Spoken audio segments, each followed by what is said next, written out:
जय श्री गणेश। नमस्कार। मैं आचार्य संजय द्विवेदी। मेरे समस्त प्रबुद्ध दर्शकों का मेरे चैनल पर हार्दिक स्वागत है। प्रिय दर्शकों, आज मैं कन्या राशि का अप्रैल 2025 का मासिक राशिफल लेकर आपके सम्मुख उपस्थित हूं। अप्रैल माह में जो ग्रहों की स्थितियां बन रही हैं तथा जो ग्रहों के परिवर्तन होंगे वो इस माह में आपको कितना लाभ देने जा रहे हैं, किन भावों को ये प्रबल करेंगे अथवा कहीं पर कोई समस्या है, कोई अवरोध है तो उसका क्या निराकरण है, संपूर्ण विश्लेषण मैं पूर्ण तर्क के साथ करने जा रहा हूं। प्रिय दर्शकों, इस राशिफल को आप अपने लग्न तथा राशि दोनों के अनुसार देख सकते हैं। कन्या राशि के लिए यदि हम अवलोकन करें तो आपके लग्न में ही केतु का गोचर चल रहा है। इसी प्रकार से आपके लग्न पर 5 अन्य ग्रहों का भी प्रभाव होगा। यहाँ पर राहु होंगे, सूर्य होंगे, बुध, शुक्र तथा शनिदेव का भी गोचर यहाँ पर आरंभ हो चुका होगा। आपके लिए भाग्य भाव में गुरुदेव का गोचर चल रहा होगा, जहां पर प्रारंभिक समय में चंद्रमा भी होंगे। तो आपके दसम भाव में कार्य क्षेत्र में मंगल का गोचर चल रहा है, जो मार्गी अवस्था में है। इस माह का पहला परिवर्तन मंगल का ही है, जब मंगल 4 अप्रैल को राशि परिवर्तन करके अपनी नीच राशि में परंतु एकादश भाव में प्रवेश करेंगे। 13 अप्रैल को देर रात्रि काल में सूर्यदेव का परिवर्तन होगा, जब सूर्यदेव आपके सप्तम भाव से निकलकर अष्टम भाव में प्रवेश करेंगे, जहां पर ये अपनी उच्च राशि में होंगे। 7 अप्रैल को बुध मार्गी हो जाएंगे, 14 अप्रैल को शुक्राचार्य भी मार्गी हो जाएंगे। अब चूंकि इस वर्ष का सबसे बड़ा परिवर्तन शनिदेव का हो चुका होगा, 29 मार्च को शनिदेव 0 डिग्री पर सप्तम भाव में गोचर करना प्रारंभ कर चुके होंगे। जिस समय ये पंचग्रही योग बनेगा वो अप्रैल माह में सूर्यदेव को 15 डिग्री पर यहां पर हम देख सकते हैं। शुक्राचार्य और बुध 4 और 6 डिग्री पर होंगे, राहु 2 डिग्री पर आ चुके होंगे और शनिदेव 0 डिग्री पर होंगे। इसको समझने का प्रयत्न करना चाहिए, क्योंकि जब राहु पीछे की ओर गमन कर रहे हैं, अन्य ग्रह जो आगे की ओर गमन करते हैं, जब इनके बीच में अंशों का अंतर अधिक हो जाएगा तो राहु का दुष्प्रभाव इन ग्रहों पर कम हो जाएगा। निश्चित रूप से इस समय में सूर्य बलवान हो चुके होंगे। सूर्य 15 डिग्री पर अत्यंत बलवान स्थिति में होंगे तथा उच्चाभिलाषी होने के कारण महाबलवान स्थिति बनेगी, जिसका सीधी दृष्टि का प्रभाव आपके लग्न पर होगा। तो आपके लग्न की निर्बलता यहां पर दूर हो, स्वास्थ्य समस्याएं यहां पर कम होंगी। प्रारंभिक समय से ही आपके लिए गज केसरी बनेगा, और गज केसरी भाग्य भाव का अत्यंत विशेष है, जहां पर 2 केंद्र के स्वामी गुरुदेव बृहस्पति, इनकम के हाउस के स्वामी चंद्रमा, आय के स्वामी चंद्रमा होंगे, जिसके कारण आपकी धन की स्थिति बहुत अच्छी रहने वाली। प्रारंभिक समय से ही आपकी इनकम बहुत अच्छी रहने वाली। अब यहां पर आपका मानसिक भाव भी प्रबल हो रहा है, यहां पर आपका आर्थिक भाव भी प्रबल हो रहा है। तो ये माह आपके लिए बहुत विशेष रहने वाला है। बहुत कुछ ग्रहों की स्थितियां आपके पक्ष में है। अब गुरु का और सूर्यदेव का सीधा प्रभाव आपके लग्न पर सकारात्मकता देने वाला है। शनिदेव यहाँ पर बहुत कुछ बड़ा प्रभाव प्रारंभिक समय में नहीं दे पाएंगे, क्योंकि 0 डिग्री पे तथा अस्तम अवस्था में होने के कारण इनका कोई बड़ा प्रभाव नहीं मिलेगा।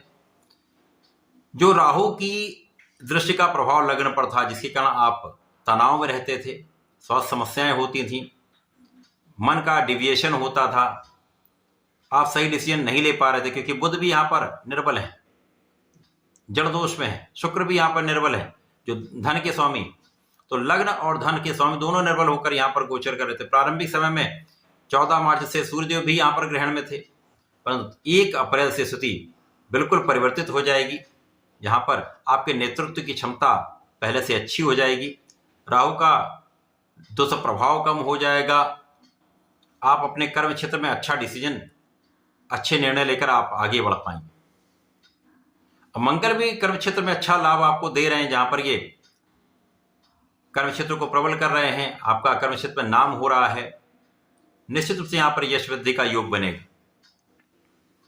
अब 3 प्रमुख ग्रहों का आपको लाभ मिल रहा है, परंतु राहु, बुध और शुक्र यहां पर कहीं ना कहीं बहुत अच्छा प्रभाव आपको देने वाले नहीं, परंतु यहां पर संतुलन बन रहा है।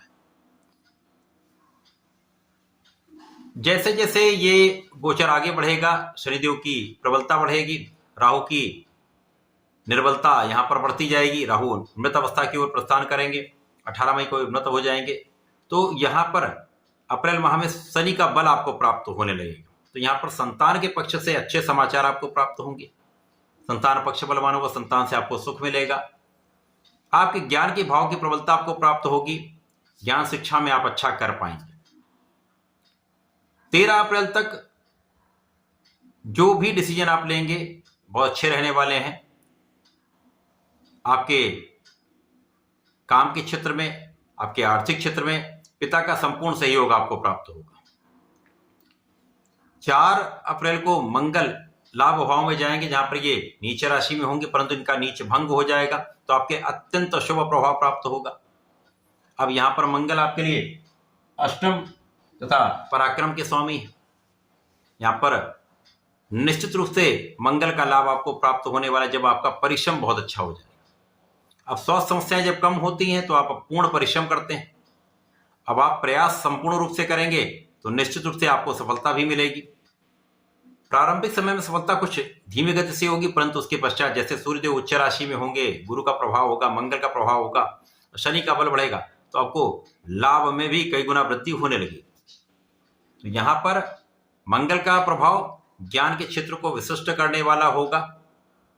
संतान से सुख, संतान की प्राप्ति का योग बनाने वाला होगा तथा धन के मार्ग को ये प्रशस्त करने वाला होगा। धन के नए नए मार्ग बनाने वाला होगा। विशेष रूप से जब सूर्यदेव भी अष्टम भाव में पहुंच जाएं तो यहाँ पर अचानक धन प्राप्ति होगी।